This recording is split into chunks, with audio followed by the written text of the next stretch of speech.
নির্ধারিত ভাড়ার চেয়ে কোনো কোনো জায়গায় কম ভাড়াও তারা যাত্রী বহন করছে।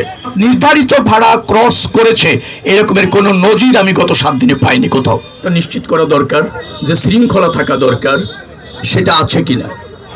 তো আমরা যেটা দেখতে পেরেছি সেটি হচ্ছে যে নির্ধারিত ভাড়ার চেয়ে কোনো কোনো জায়গায় কম ভাড়াও তারা যাত্রী বহন করছে। কমটা খুব বেশি না, 20-30-50 টাকার মতো কম তারা নিচ্ছে। তবে নির্ধারিত ভাড়ার চেয়ে একটা জায়গাও বেশি ভাড়া তারা নিচ্ছে না। যাত্রী চাপ আছে এবং যাত্রীরাও নিরাপদে বাস স্টপেজ থেকে তাদের গন্তব্য দিকে যাত্রা করতে পারছে।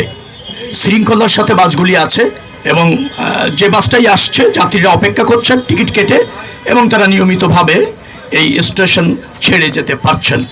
হয়তো আজকে সরকারি ছুটি অফিস করেই হবে, সেই কারণে বিকেলে হয়তো সন্ধ্যার দিকে চাপ বাড়বে।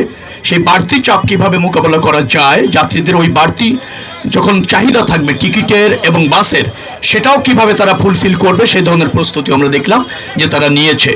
যথেষ্ট সংখ্যক বাস এখানে স্টপেজে রাখা গিয়েছে, যত্রতত্র পার্কিং নাই, শৃঙ্খলাও আছে।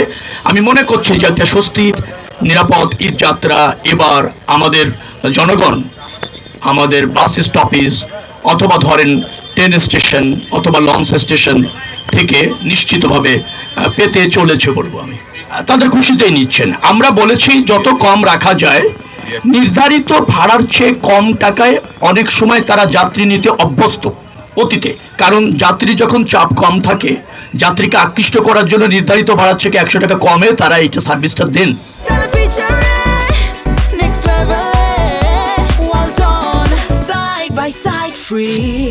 এখন তারা যেটা করছেন, অনেকে ওই জায়গায় আছেন যে কমটা নিতেন সেই কমের মধ্যেই আছেন।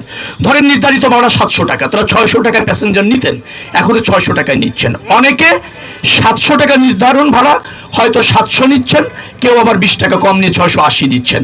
অর্থাৎ নির্ধারিত ভাড়া ক্রস করেছে এরকমের কোনো নজির আমি গত 7 দিনে পাইনি কোথাও।